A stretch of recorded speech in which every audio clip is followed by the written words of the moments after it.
The morning sun cast long shadows across the perfectly manicured lawns of Kensington Palace as Prince William stepped out of his private entrance. He was running late for an important engagement at Westminster Abbey. His security team had already positioned themselves around the courtyard. The air was crisp, typical for an early November day in London, and the prince could see his breath forming small clouds as he walked briskly toward the waiting convoy of vehicles. Standing at attention near the main gate was Royal Guard officer James Patterson, a man who had served the royal household for nearly 8 years. He was known among his colleagues as someone who took his duty seriously, perhaps too seriously according to some. His uniform was immaculate as always, his posture rigid, and his eyes fixed straight, ahead in the traditional manner of the Queen's Guard. What nobody knew that morning was that the next few minutes would change his life forever and set in motion a series of events that would shake the very foundations of royal protocol. Prince William noticed something unusual as he approached his vehicle. There was a small crowd of tourists gathered near the palace gates, which was normal enough, but what caught his attention was a young woman who appeared to be in distress. She was clutching a small child, no more than 4 years old, and seemed to be trying to get the attention of Officer Patterson. The woman's face was pale, and even from a distance, William could see the panic in her eyes. The prince slowed his pace and watched as the woman approached the guard more urgently. She was speaking rapidly, gesturing toward the child in her arms. The little girl's lips had a bluish tint, and her breathing appeared labored. It was clear to anyone with eyes that this was a medical emergency. The mother was begging Officer Patterson to help, to call for medical assistance, to do something, anything. But the guard remained motionless, staring straight ahead as if the desperate woman and her struggling child were invisible. William felt his jaw tighten. He had been raised to understand the importance of protocol and tradition, but he had also been raised by a mother who taught him that compassion and humanity should never take a back seat to rules and regulations. Princess Diana had instilled in both her sons the belief that their position of privilege carried with it a responsibility to help those in need. Regardless of circumstance or inconvenience, the prince changed direction and walked directly toward the scene unfolding at the gate. His security detail immediately became alert, moving to flank him, but he waved them back slightly. As he got closer, he could hear the woman's desperate pleas more clearly. She was American, her accent thick with fear and urgency. Her daughter was having an asthma attack, severe from the looks of it, and she had dropped her inhaler somewhere in the crowd during their tour of the palace grounds. The child's breathing was becoming more and more labored, her small chest heaving with the effort of drawing in air. Officer Patterson remained like a statue. His face showed no emotion, no acknowledgement of the crisis occurring right in front of him. This was his training, drilled into him from his first day in the service. The Queen's Guard does not break formation. The Queen's Guard does not engage with tourists. The Queen's Guard maintains dignity and composure at all times, regardless of circumstances. These rules have been followed for centuries. Patterson was not about to be the one to break them. Prince William arrived at the scene and immediately knelt down beside the child. He spoke gently to the little girl, trying to keep her calm, knowing that panic would only make her breathing worse. He turned to his security chief and ordered an immediate call for emergency medical services. Then he looked up at Officer Patterson, his blue eyes cold with an anger that those who knew him well would recognize as barely controlled fury. The guard finally moved, his eyes shifting to meet the prince's gaze. For a brief moment, there was a flicker of uncertainty in Patterson's expression, a recognition that perhaps he should have acted differently. But it was too late. The damage was done, and Prince William was not in a forgiving mood. What happened next would be talked about in royal circles for months to come. The prince stood up, his full height imposing, and addressed Officer Patterson in a voice that carried across the courtyard. He did not shout, but his words were clear and cutting. He told the guard that his conduct was disgraceful, his rigid adherence to protocol in the face of a child's medical emergency showed a fundamental lack of judgment and humanity. He said that someone who could stand by and do nothing while a child struggled to breathe had no place serving the royal household or representing the crown. Then, in a decision that would send shockwaves through the palace. Prince William dismissed Officer Patterson on the spot. He told him to remove his ceremonial uniform and leave the palace grounds immediately. Security personnel would collect his belongings and deliver them to him later. The guard was to have no further contact with the royal household or any of its members. The tourists who had gathered watched in stunned silence. Some had their phones out and were recording the entire incident. Within hours, the video would be uploaded to social media, where it would be viewed millions of times. The footage showed Prince William's compassionate response to the child's emergency and his swift, decisive action against the guard who had failed to help. Officer Patterson's face went pale. He opened his mouth as if to speak, to explain, to defend his actions, but no words came out. What could he say? That he was following protocol? That his training had taught him to ignore distractions? These excuses seemed hollow and pathetic in the face of what had just occurred. He saluted mechanically, turned on his heel, and walked away from his post for the last time. The ambulance arrived within minutes, and the paramedics quickly administered treatment to the little girl. Her breathing began to stabilize, and color slowly returned to her face. Her mother was crying, overwhelmed with relief and gratitude. She tried to thank Prince William, but he simply smiled and told her he was glad they could help. He stayed with them until the child was fully stable and asked the paramedics to take extra care with them. He even arranged for palace staff to help the family find accommodations for the night. As the mother was too shaken to continue with their planned activities, only after he was sure the situation was resolved did Prince William finally leave for his engagement. Now running more than an hour late. In the car, he sat in silence, his mind replaying the scene over and over. He felt he had done the right thing. But he also knew that his decision to dismiss a royal guard so publicly and so immediately would not be well received by everyone in the palace. Hierarchy, he was right to be concerned. By the time he arrived at Westminster Abbey, his phone was already lighting up with messages. His private secretary had received calls from the Lord Chamberlain's office, from the Master of the Household, and from several senior members of the Royal Protection Team. Everyone wanted to know what had happened, why he had taken such drastic action without consultation, and what the plan was for managing the fallout. The story was already breaking on news websites. Headlines were popping up. Prince William fires Royal Guard in dramatic scene and future king dismisses guard. Who ignored child's medical emergency? The public reaction was swift and largely supportive of William's actions. Social media was flooded with comments praising the prince for his compassion and his willingness to put human welfare above stuffy tradition. But inside the palace walls, the reaction was far different. The old guard, the senior members of the household, who had served for decades, were appalled. They saw William's action as impulsive, as a dangerous precedent that undermined centuries of protocol.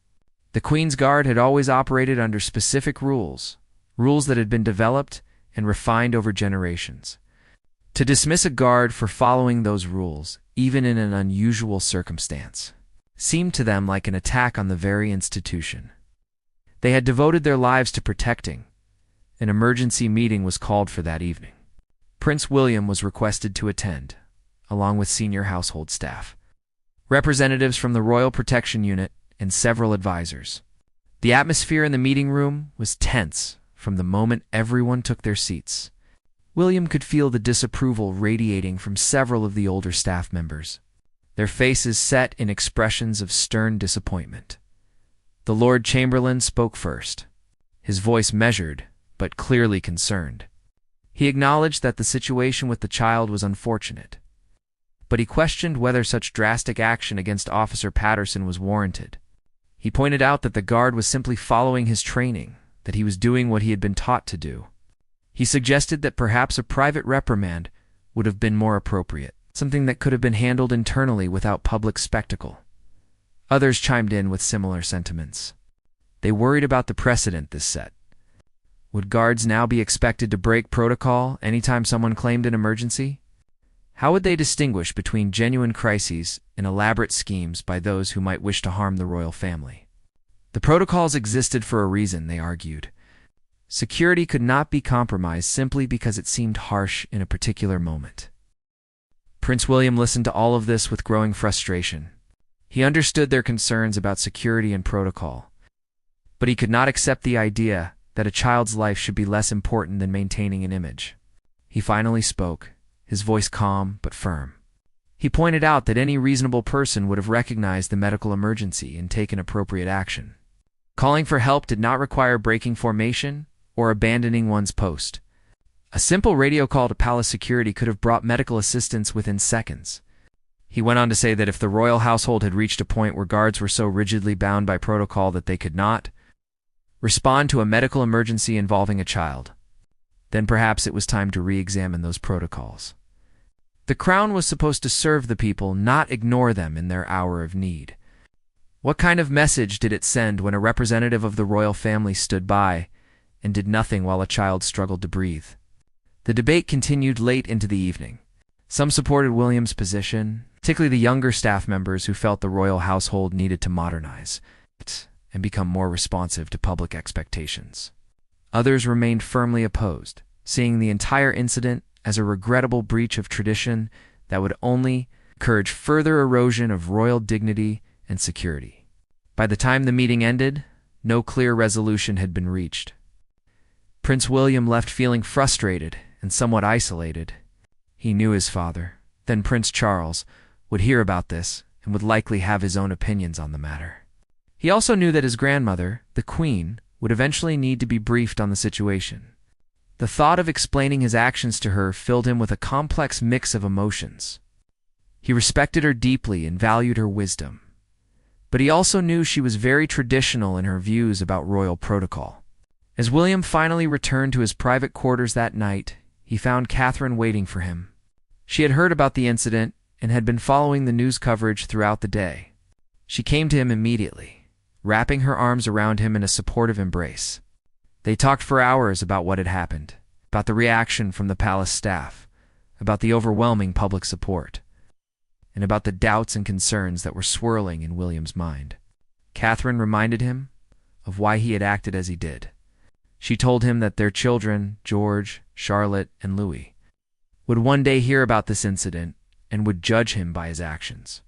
She asked him what he wanted them to learn from this moment. Did he want them to understand that rules and tradition were more important than helping someone in desperate need? Or did he want them to see that their father had the courage to do what was right, even when it was difficult, and even when it meant going against established protocol? Her words strengthened his resolve. William knew he had made the right decision, regardless of the consequences. But he also knew that the story was far from over. Officer James Patterson had been dismissed, but what would happen to him now? Where would he go? How would this affect his future? And more importantly, what would come to light about the circumstances that had led to this moment? Officer James Patterson sat in his small flat in South London, still wearing his civilian clothes. The ceremonial uniform that he had worn with such pride for 8 years had been collected by palace security earlier that afternoon. The rooms around him felt smaller than usual, the walls seeming to close in as the reality of what had happened began to truly sink in. His entire identity for nearly a decade had been wrapped up in his role as a member of the Queen's Guard. And now that identity had been stripped away in a matter of minutes. His phone had been ringing constantly since he left the palace grounds.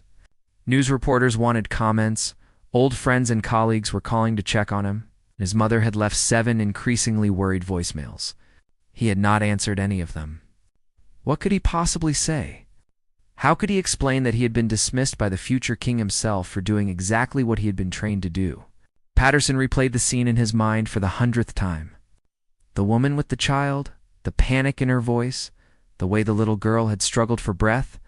He remembered the training sessions, countless hours of drilling that had taught him to maintain position no matter what distractions occurred around him. There had been stories passed down through the ranks of guards who had broken protocol and been severely disciplined. One man had moved to swat away a bee and had been removed from ceremonial duties for 6 months. Another had fainted from the heat and was never allowed to serve in a public-facing position again. The culture within the guard was clear. Discipline above all else. Maintain the dignity of the position. Represent the crown with unwavering composure. These were not just guidelines. They were absolute rules that defined what it meant to be a member of the Queen's Guard. Patterson had internalized these rules completely. It made them part of his very being. And now, he was being punished for following them. But even as he tried to justify his actions to himself, something nagged at him. It was a small voice in the back of his mind, a voice that sounded uncomfortably like his own conscience. That voice kept asking the same question. Would it really have broken his duty to call for help? Could he not have maintained his position while using his radio to alert medical personnel? Did the rules really require him to do absolutely nothing while a child suffered? The more he thought about it, the more uncomfortable he became. He had not acted out of malice or indifference. He had simply been following the protocol that had been drilled into him from day one. But perhaps, just perhaps, he had followed those protocols too blindly. Perhaps there was meant to be some room for judgment, for adapting to extraordinary circumstances. Perhaps the rules were never intended to be applied so rigidly that basic human compassion was completely suppressed. While Patterson wrestled with these thoughts, the story continued to dominate headlines across the United Kingdom and beyond. The video footage of Prince William dismissing the guard had been viewed more than 10 million times in less than 24 hours. International news outlets had picked up the story, framing it as a clash between modern values and outdated tradition. Between human compassion and rigid protocol, public opinion was overwhelmingly on Prince William's side. Social media was filled with comments praising his quick action and his obvious concern for the child's welfare. Many people pointed out that this incident perfectly captured why William was seen as a future king who could relate to ordinary people. He had not hesitated to help someone in need. He had not allowed tradition to stand in the way of doing what was right. But there were also voices of dissent. Some commentators, particularly those with military backgrounds or strong traditionalist views, argued that Prince William had been too hasty. They pointed out that the Queen's Guard served an important security function and that the protocols existed for good reasons. They worried that this incident would undermine discipline within the ranks and create confusion about when guards were expected to break protocol and when they were expected to maintain it. Within the palace itself, the divisions were becoming more pronounced. The younger staff members and those in more modern departments generally supported Prince William's actions. They saw the incident as an opportunity to examine outdated practices and bring the royal household more in line with contemporary expectations. The older staff and those in more traditional roles were deeply troubled by what they saw as a dangerous precedent in a public embarrassment for the institution. The Queen herself had been briefed on the situation by her private secretary. She listened to the account without interruption, her face betraying no emotion. When the briefing was complete, she sat in silence for several long moments, considering the implications. Finally, she asked a single question. Is the child well? When assured that the little girl had made a full recovery, she nodded slowly. Good, she said simply, and then requested that Prince William come to see her at his earliest convenience. The summons came the following morning. Prince William drove to Buckingham Palace with a sense of trepidation. He had no idea what his grandmother's reaction would be. She was the embodiment of duty and protocol. Someone who had dedicated her entire life to maintaining the dignity and traditions of the monarchy. Would she be disappointed in him for his public dismissal of a guard? Would she feel he had undermined the very protocols she had spent decades upholding? The Queen received him in her private sitting room, a space filled with family photographs and personal mementos. It was less formal than her official offices, which William took as a good sign. She gestured for him to sit and poured him tea herself, another positive indication. For a few minutes, they engaged in small talk about the children and Catherine's recent engagements. Then the Queen set down her teacup and looked at her grandson directly. What she said surprised him. She told him that she had spent considerable time thinking about the incident and about the protocols that governed the conduct of the Queen's Guard. She acknowledged that these protocols had served the monarchy well for generations, but admitted that perhaps they had become too rigid, too divorced from common sense and basic humanity. She said that no rule, no matter how long-standing, should require someone to ignore a medical emergency involving a child. The Queen went on to say that she believed William had acted correctly in the moment, that his instinct to help the child was the right one. However, she also gently suggested that the public dismissal of Officer Patterson, while understandable given the emotion of the situation, might have been handled with more consideration for the man's future and reputation. She noted that the guard had been following his training, misguided though that training might have been in this particular circumstance.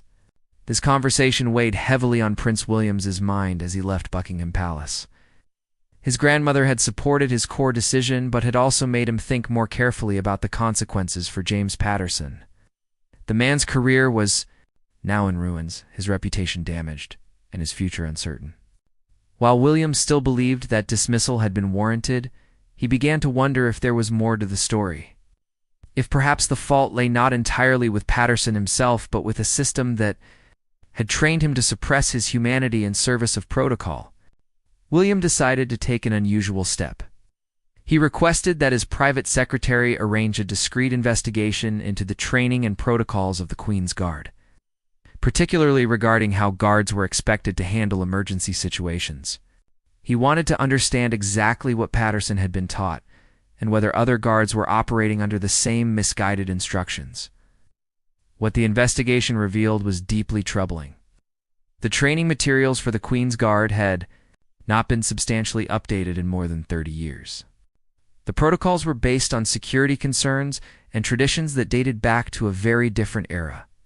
Guards were taught to view any engagement with the public as a potential security threat, to maintain their position and composure under all circumstances, and to defer any issues to their superiors or to the palace security team.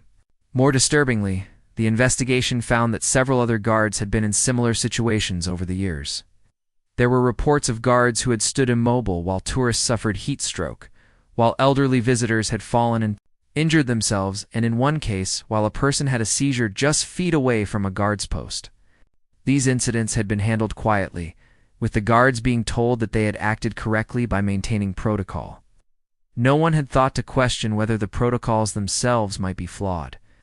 The investigation also uncovered something else, something that would prove to be the turning point in the entire situation. It was discovered that Officer Patterson had actually attempted to report the situation with the child. He had spoken into his radio, quietly but clearly, requesting medical assistance. However, his message had not been received by palace security, because there was a dead zone in that particular area of the palace grounds. The radio communication system had known technical issues that had been reported multiple times, but never adequately addressed due to budget constraints and bureaucratic delays. When this information reached Prince William, he felt a wave of conflicting emotions. On one hand, it confirmed that the protocols and systems in place were seriously flawed. On the other hand, it meant that Patterson had actually tried to help, that he had not been quite as indifferent as it had appeared in the moment. The guard had been following protocol by trying to radio for assistance rather than breaking position. But through no fault of his own, that attempt had failed. This revelation changed everything. William realized that he had dismissed a man who had actually tried to do the right thing, within the constraints of his training and the limitations of the equipment available to him. Yes, Patterson could have done more. He could have broken protocol and physically called out for help, or left his post to find assistance. But he had attempted to follow the proper procedure, and that procedure had failed him. Prince William immediately requested that his private secretary locate James Patterson and arrange a private meeting. This request caused consternation among the palace staff. It was unprecedented for a member of the royal family to meet privately with a dismissed employee, particularly one whose dismissal had been so public and so dramatic. Some advisors warned that such a meeting could be seen as an admission of error or could open the palace up to legal claims. Others worried about the security implications of meeting with someone who might now harbor resentment toward the royal family, but William was insistent. He felt he owed Patterson a conversation, an explanation, and possibly more than that. The dismissal had been made in the heat of the moment, based on incomplete information and on the appearance of callous indifference. Now that he knew more about what had actually happened, he needed to address the situation directly and personally. The meeting was arranged for a neutral location, a private room in a members-only club in central London. Security was present but discreet. When Patterson arrived, he was visibly nervous, his hands shaking slightly as he shook William's hand. The two men sat down, and for a moment neither spoke. The awkwardness of the situation was palpable. Prince William broke the silence. He began by acknowledging that he had learned new information about what had happened that day, about Patterson's attempt to radio for assistance, and about the systemic failures in training and equipment that had contributed to the situation. He said he wanted to understand Patterson's perspective, to hear directly from him about his thoughts and actions in those crucial moments. Patterson spoke hesitantly at first, but as he continued, the words came more easily. He described his training, the intense focus on maintaining protocol, the stories of guards who had been punished for even minor breaks in composure. He explained his mindset that morning, how he had been focused on maintaining his position as required, how he had used his radio to call for help, as he had been taught to do in emergency situations. He admitted that when his radio call went unanswered, he had faced a terrible dilemma: break protocol completely by leaving his post and risk punishment, or trust that someone else would notice the situation and respond. He acknowledged that he had made the wrong choice, that he should have abandoned protocol entirely when it became clear that his radio call had not gotten through. He said he had been replaying that moment in his mind constantly since his dismissal, wishing he had acted differently, understanding why Prince William had been so angry. He did not try to excuse his inaction, but he did want the prince to understand the context in which it had occurred. William listened carefully, asking questions occasionally, but mostly letting Patterson speak. As he listened, he gained a fuller understanding of the systemic failures that had led to this situation. It was not simply a matter of one guard making a poor decision. It was a reflection of outdated training, inadequate equipment, and a culture that prioritized tradition over common sense. The conversation between Prince William and James Patterson lasted for more than 2 hours. As they talked, a mutual understanding began to develop. William came to see Patterson not as a callous individual who had ignored a child's suffering, but as someone who had been failed by inadequate training and outdated systems. Patterson came to understand that the prince's anger had not been personal vindictiveness, but genuine fury at seeing a child in danger. While someone with the power to help stood by, when the meeting concluded, Prince William made a decision that would surprise many and outrage some. He told Patterson that he wanted to reconsider the dismissal. However, he explained that simply reinstating him to his former position was not possible, both because of the public nature of the dismissal and because the issues with the Queen's Guard. Protocols needed to be addressed before anyone could serve in that capacity again. Instead, William proposed something different.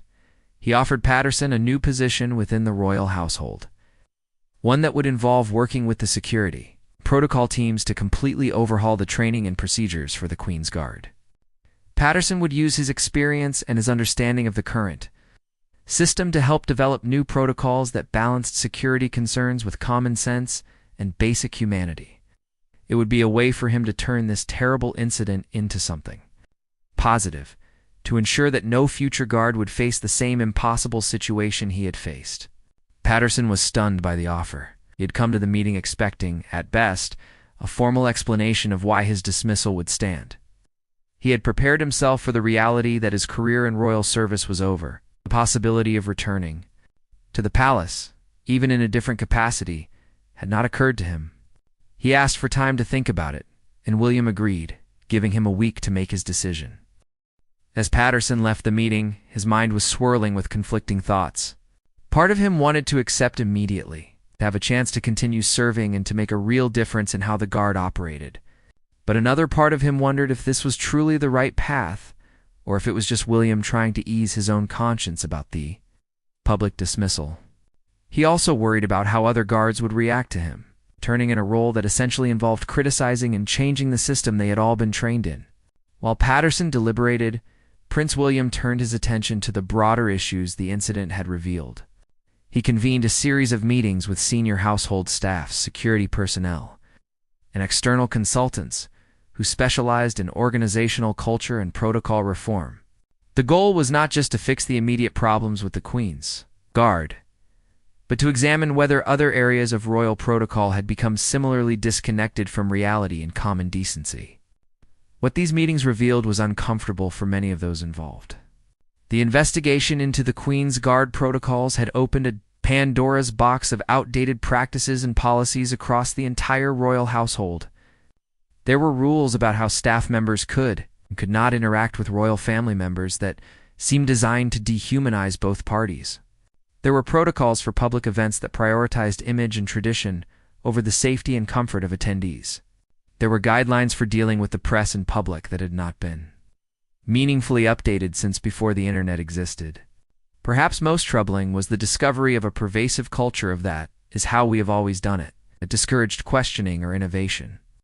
Staff members who had tried to suggest improvements or point out problems had often been told that change was not welcome, that the royal household operated according to time-tested methods that should not be altered.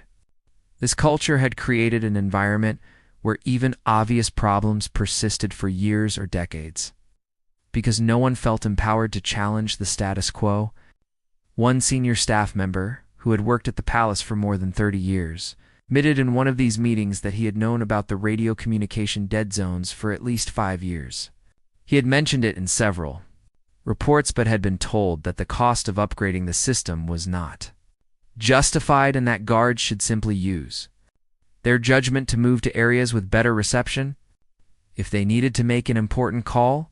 The absurdity of expecting guards who were trained to never leave their posts to casually relocate for better radio reception apparently had not occurred to anyone in a position to authorize the necessary upgrades.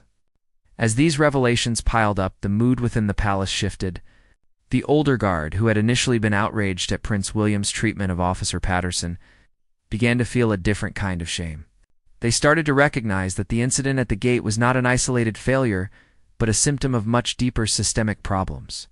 The institution they had served so loyally, that they had defended so vigorously, had become calcified and dysfunctional in ways they had been too close to see. The Lord Chamberlain, who had been one of William's strongest critics after the dismissal, requested a private meeting with the prince. It was a difficult conversation for both men. The Lord Chamberlain was a proud individual who had dedicated his life to serving the crown. And admitting that the systems he had overseen were fundamentally flawed was deeply painful. But he did admit it. He acknowledged that his initial reaction to the dismissal of Patterson had been defensive, that he had been more concerned with protecting the institution and its traditions than with examining whether those traditions still served any useful purpose. He went further, offering his resignation if Prince William felt that new leadership was needed to implement the necessary reforms. William declined the resignation, telling the Lord Chamberlain that the palace needed people who understood the old systems in order to effectively transition to new ones. But he did make it clear that change was not optional, that the incident with Patterson had revealed problems that could no longer be ignored or explained away. News of the internal review and the planned reforms began to leak to the press, as things inevitably do in the highly scrutinized world of the royal family. The media response was largely positive, with many outlets praising Prince William for not just reacting to a single incident, but using it as a catalyst for broader institutional change. Commentators noted that this approach demonstrated the kind of leadership skills that would be essential in a future monarch. However, there were also concerns raised, particularly by constitutional scholars and royal historians. They warned that changing too much too quickly could undermine the stability and continuity that had been the monarchy's greatest strengths. The royal family's ability to endure through centuries of social and political change had been partly due to their careful, conservative approach to reform. There was a danger, these experts cautioned, of throwing out valuable traditions along with outdated protocols. Prince William took these concerns seriously. He understood that the monarchy's relevance in modern Britain depended on finding the right balance between tradition and adaptation. The institution needed to evolve, but it needed to do so in a way that preserved what was valuable while discarding what was no longer useful or, worse, actively harmful. It was during this period of reflection and planning that James Patterson made his decision. He contacted Prince William's private secretary and accepted the offer to return to the royal household in the new role. He explained that he wanted to be part of the solution, to help ensure that the training and protocols for the Queen's Guard would prevent future situations like the one that had derailed his career and endangered a child. Patterson's return was announced quietly, without fanfare or extensive media coverage. The palace simply issued a brief statement noting that former officer Patterson had been appointed as a special advisor on guard protocols and training. Most media outlets barely noticed the announcement. Those that did generally treated it as a footnote to the larger story about royal household reforms. But within the palace, Patterson's return sent a powerful message. It demonstrated that Prince William was serious about learning from the incident rather than just punishing someone for it. It showed that the palace was willing to admit mistakes and bring back someone who had been publicly dismissed when new information came to light. And it proved that the institution could, when pushed, prioritize doing the right thing over protecting its pride or maintaining appearances. Patterson threw himself into his new role with the dedication he had once brought to his position as a guard. He worked closely with security experts, human resource professionals, and representatives from emergency services to develop new protocols. The goal was to create guidelines that maintained the ceremonial and security functions of the Queen's Guard, while also ensuring that guards could respond appropriately to emergency situations. The new protocols that emerged from this process were revolutionary by palace standards. Guards would receive regular training in first aid and emergency response. They would be equipped with updated communication devices that actually worked throughout the palace grounds. Most importantly, the protocols explicitly stated that in the event of a clear medical emergency or a safety threat to a member of the public, guards were authorized and expected to call for assistance immediately, even if doing so required briefly breaking their ceremonial stance. The protocols also established clear procedures for guards to follow in various emergency scenarios. If a guard observed a medical emergency, they were to immediately radio for assistance using specific codes that would trigger a priority response. If radio communication failed or was not possible, the guard was authorized to verbally alert nearby palace staff or security personnel, only in the most extreme circumstances, when no other option was available. Were guards expected to leave their posts to render direct assistance. These changes required extensive retraining of all Queen's Guard personnel. Patterson was intimately involved in this process, often serving as an instructor and speaking candidly about his own experience. He did not shy away from discussing his failure to help the child, using his story as a cautionary tale about what happens when protocol becomes more important than people. His honesty and willingness to be vulnerable earned him the respect of many guards, though some still viewed him with suspicion or resentment. The reforms extended. Beyond just the Queen's Guard, the incident had sparked a comprehensive review of how all royal household staff were trained to handle emergencies and interact with the public. New procedures were implemented for public events, ensuring that medical personnel were always nearby and that staff members at all levels knew how to quickly access emergency services. The radio communication system throughout all royal properties was finally upgraded, eliminating the dead zones that had contributed to the original incident. Perhaps most significantly, the culture within the palace began to shift. The reforms gave staff at all levels permission to question outdated practices and to prioritize safety and common sense over blind adherence to tradition. This did not mean abandoning all protocol or turning the palace into a free-for-all, but it did mean creating an environment where people felt empowered to use their judgment and to speak up when they saw problems. Throughout this process, Prince William maintained regular communication with the American mother whose daughter's asthma attack had started everything. He wanted to ensure she understood that her frightening experience had led to meaningful change. The woman, whose name was Jennifer Morrison, was both grateful and somewhat overwhelmed by the attention. She had simply been a tourist visiting London with her daughter, and suddenly she found herself at the center of an international news story and a debate about the future of the British monarchy. Jennifer and her daughter Emma were invited back to the palace once the reforms were well underway. It was a private visit, not open to the press, but William wanted them to see what their experience had inspired. He gave them a personal tour, introduced them to some of the staff who had worked on the reforms, and arranged for Emma to meet some of the newly trained guards who demonstrated the new emergency response protocols. It was during this visit that Jennifer met James Patterson. William had arranged the meeting carefully, unsure how the encounter would go. Patterson approached Jennifer nervously, and for a moment they simply looked at each other. Then Jennifer did something unexpected. She hugged him. She told him that she understood he had been in an impossible situation, that she did not blame him personally, and that she was grateful that something positive had come from such a frightening day. Patterson was overcome with emotion. He had carried tremendous guilt about the incident, even as he came to understand the systemic factors that had contributed to it. Jennifer's forgiveness meant more to him than he could express. The two of them talked for a long time, sharing their perspectives on what had happened and what it had meant for both of their lives. Young Emma, now fully recovered and as energetic as any healthy 6-year-old, mostly just wanted to see the palace horses and try on a guard's hat. Her innocent joy and curiosity provided a lightness to what could have been an unbearably heavy encounter. Watching her run around the palace courtyard laughing and playing served as a powerful reminder of what all the reforms and protocols were ultimately about: protecting and serving the people. 6 months after the incident that had changed so many lives, Prince William stood on a stage in the Grand Hall of Buckingham Palace. Before him sat nearly 200 members of the royal household staff.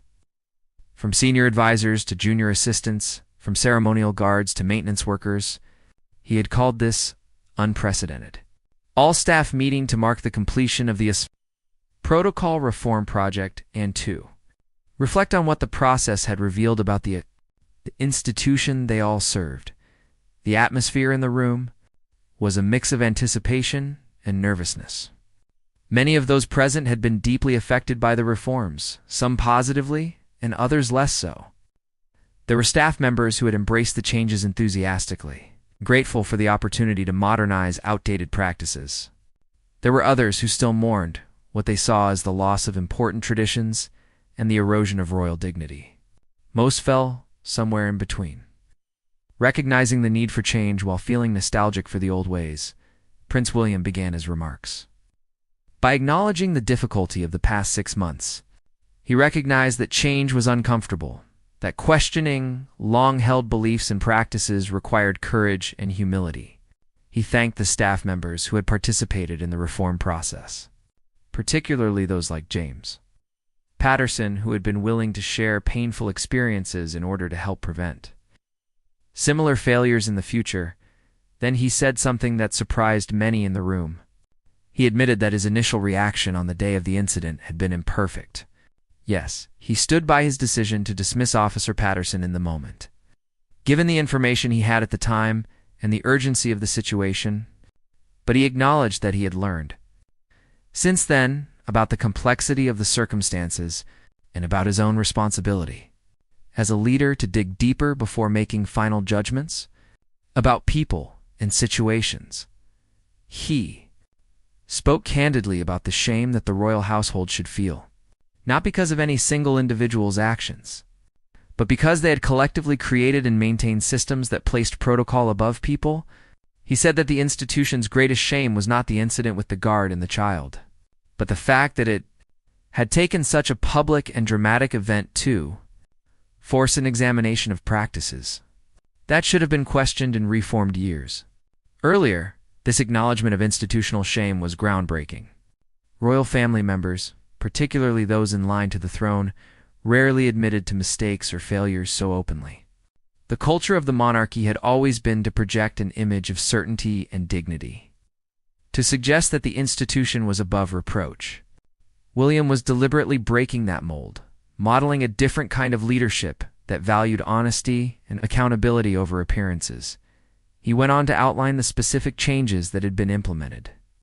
Beyond the reforms to Queen's Guard protocols that had received so much attention, there had been dozens of other modifications to how the palace operated. Emergency response procedures had been standardized across all royal properties. Communication systems had been upgraded throughout. Staff training now included regular sessions on emergency response, conflict resolution, and ethical decision-making. Perhaps most importantly, New channels had been established for staff to report problems, suggest improvements, and raise concerns without fear of retaliation. An independent ombudsman position had been created to review complaints and recommendations, ensuring that issues would not simply disappear into bureaucratic black holes, as had so often happened in the past. These structural changes were designed to create a culture of continuous improvement, rather than defensive preservation of the status. William also announced that the palace would be partnering with several charitable organizations focused on emergency medical training and public safety. Palace staff, including the Queen's Guard, would participate in community outreach programs, teaching first aid and emergency response skills to school children and community groups. This initiative served multiple purposes. It improved staff skills. It connected the royal household with ordinary people in meaningful ways, and it helped promote important public safety knowledge. The prince spoke with particular emphasis about the need to balance tradition with common sense. He said that the monarchy's traditions were valuable and should be preserved, but not mindlessly and not at the expense of basic humanity. The institution had to serve the people, not the other way around. If a tradition or protocol no longer served a useful purpose or actively prevented the palace from fulfilling its responsibilities to the public, then that tradition needed to be reconsidered. As William spoke, he could see different reactions in the faces before him. Some of the younger staff members were nodding enthusiastically, clearly energized by this vision of a modernized royal household. Some of the older staff looked uncomfortable but thoughtful, perhaps beginning to accept that change was necessary, even if it was difficult. A few faces remained skeptical or disapproving, unconvinced that all this upheaval had been necessary or beneficial. After the formal remarks concluded, William did something else that was unusual for royal protocol. He opened the floor for questions and comments from the staff. There was a long, awkward silence as people absorbed the invitation to speak candidly to the future king. Finally, a young assistant from the communications office stood up and asked how the palace planned to handle future situations where tradition and practical concerns came into conflict. Williams. The answer was thoughtful and nuanced. He acknowledged that there would inevitably be judgment calls, situations where reasonable people might disagree about the right course of action. The goal was not to eliminate all protocol or tradition, but to create an environment where people felt empowered to exercise good judgment, and where the default assumption was that serving and protecting people took priority over maintaining appearances. More questions followed, covering everything from specific protocol details to broader philosophical concerns about the monarchy's role in modern society. William answered each one honestly, sometimes admitting that he did not have all the answers, but that he was committed to working through the challenges together with the staff. The session lasted nearly 2 hours, far longer than anyone had anticipated, but it felt like an important conversation that needed to happen. After the meeting concluded, William sought out James Patterson, who had been sitting quietly in the back of the hall throughout the proceedings. Patterson had largely avoided the spotlight during the reform process, preferring to work behind the scenes rather than becoming a public symbol of the changes.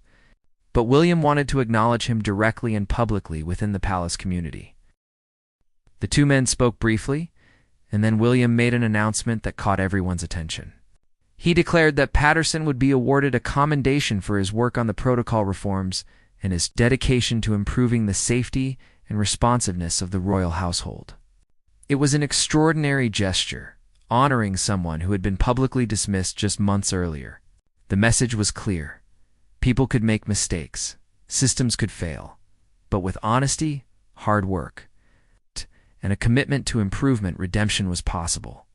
The days following the all-staff meeting saw a flurry of media coverage. The portions of William's remarks that had been made public, particularly his acknowledgement of institutional shame, generated significant discussion. Some commentators praised his honesty and leadership, seeing it as evidence that he would bring a more modern and empathetic approach to the monarchy when his time came. Others criticized what they saw as unnecessary self-flagellation and worried that he was undermining public confidence in the institution. Within the palace, however, the impact was more uniformly positive. Staff members across departments reported feeling more valued and more empowered to do their jobs effectively. The new channels for reporting problems and suggesting improvements were being actively used, with dozens of thoughtful proposals coming in each week. Not all of these suggestions could or would be implemented, but the fact that they were being seriously considered represented a fundamental shift in palace culture. The Queen's Guard, in particular, underwent a notable transformation. The new protocols and training gave guards a clearer sense of their responsibilities and the tools to fulfill them.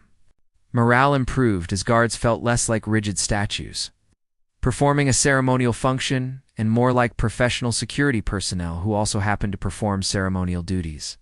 The pride and discipline that had always characterized the guard remained, but now it was balanced with practical training and common-sense guidelines. There was one more chapter to this story that few people outside the royal household knew about. Several months after the reforms were implemented, a situation arose that tested whether the changes had truly taken hold. During a summer garden party at Buckingham Palace, an elderly gentleman attending as a guest collapsed near one of the guard positions.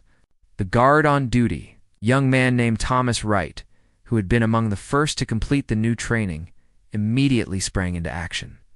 Wright called for medical assistance using his radio while simultaneously moving to check on the fallen guest. He assessed the situation quickly, recognizing signs of a possible stroke, and began providing assistance while waiting for the palace medical team to arrive. Other guards nearby adjusted their positions to maintain security while Wright dealt with the emergency. The entire response was smooth, professional, and effective. The elderly gentleman received prompt medical attention and made a full recovery. When Prince William heard about this incident, he felt a profound sense of validation. This was exactly what the reforms had been designed to achieve: guards who could maintain their ceremonial and security functions, while also responding appropriately when real situations demanded it. Wright's actions demonstrated that it was possible to preserve tradition while embracing common sense and humanity. William arranged to meet with Guard Wright privately to thank him for his quick thinking and professional response. During their conversation, Wright mentioned that the training developed by James Patterson had been instrumental in preparing him for the situation. He said that Patterson's honest discussion of his own failure and the lessons learned from it had made a lasting impression on all the guards who went through the new training program. This feedback prompted William to consider Patterson's long-term future within the royal household. The special advisor position had always been intended as a temporary appointment, lasting only as long as the reform project required. But Patterson had proven himself to be a valuable voice for practical, ground-level perspectives on how palace operations actually functioned. William decided to offer him a permanent position as an assistant to the master of the household, with specific responsibilities for ongoing review and improvement of staff protocols and procedures. Patterson accepted the position, though he did so with a sense of humility and continued awareness of his past mistakes. He had gone from the highest high of serving as a Queen's Guard, through the lowest low of public dismissal and professional disgrace, to finding a new purpose in helping prevent others from experiencing similar failures. His journey had given him a unique perspective on the importance of creating systems that supported people in doing the right thing rather than making it difficult or impossible. As the one-year anniversary of the original incident approached, Prince William reflected on everything that had changed. A single moment of crisis had revealed deep problems within an institution he loved and would someday lead. The process of addressing those problems had been difficult, uncomfortable, and sometimes contentious. But it had also been necessary and ultimately beneficial. The reforms had not been universally popular. There were still traditionalists who believed too much had changed, that important elements of royal dignity and protocol had been sacrificed in the rush to modernize. There were debates about specific policies and procedures that continued to this day. But overall, the royal household had become more responsive, more humane, more connected to the practical realities of the modern world, while still maintaining its essential character and traditions. Perhaps most importantly, the incident and its aftermath had established a precedent for how the monarchy could handle future challenges and criticisms. Rather than becoming defensive or doubling down on outdated practices, the institution had demonstrated a capacity for self-examination and meaningful reform. This flexibility would be essential for the monarchy's continued relevance in an ever-changing society. Jennifer Morrison and her daughter Emma remained in occasional contact with the palace. They were invited to attend several public events, always treated as honored guests. Emma, now 7 years old, had largely forgotten the scary day when she could not breathe. Though she enjoyed telling her friends about meeting a real prince and visiting a real palace, for Jennifer, the experience had been transformative in unexpected ways. She had witnessed firsthand both the worst and best of an ancient institution, seeing how it could fail spectacularly, but also how it could learn and improve. On the actual anniversary of the incident, no public commemoration was held. The palace had learned that not every moment needed to be turned into a media event or an opportunity for self-congratulation. But privately, William sent personal notes to several key people who had been part of the journey: Patterson, Jennifer, the Lord Chamberlain, and several members of the reform team. In these notes, he expressed gratitude for their contributions and acknowledged that the work of improvement was ongoing and would never truly be complete. James Patterson received his note on a quiet Tuesday morning. He read it several times, touched by the prince's words but also reminded of his own responsibility to continue pushing for positive change. He had been given a second chance that most people in his situation never received, and he was determined to make the most of it. Every day, he came to work thinking about that little girl struggling to breathe and the guard who had stood frozen, unable or unwilling to help. He used that memory not to punish himself, but to motivate himself to ensure that the systems and culture of the palace supported people in their best. The reforms that began with one dramatic incident continued to evolve and expand over the following years. Some changes worked well and became permanent parts of how the palace operated. Others proved less effective and were modified or abandoned.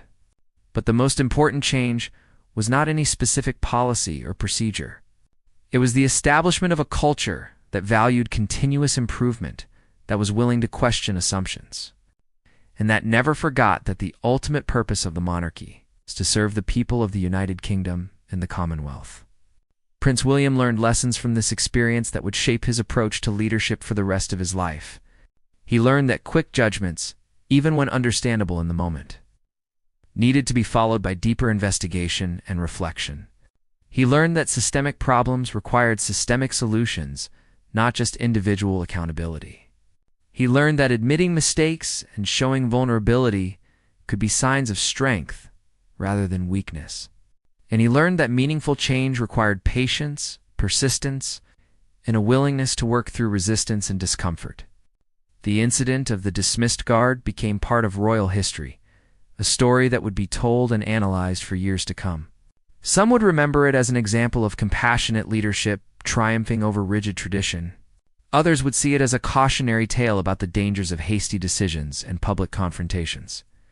The truth, as is often the case, was more complex than either interpretation suggested. What remained undeniable was that a frightening moment on a November morning had exposed weaknesses in a centuries-old institution and had sparked a genuine effort to address those weaknesses. A child had been in danger, a guard had failed to help adequately, a prince had reacted with anger and decisiveness, and then everyone involved had been forced to confront the deeper issues that had created the conditions for failure. Out of that confrontation had come meaningful reforms, personal growth, and a renewed commitment to balancing tradition with humanity.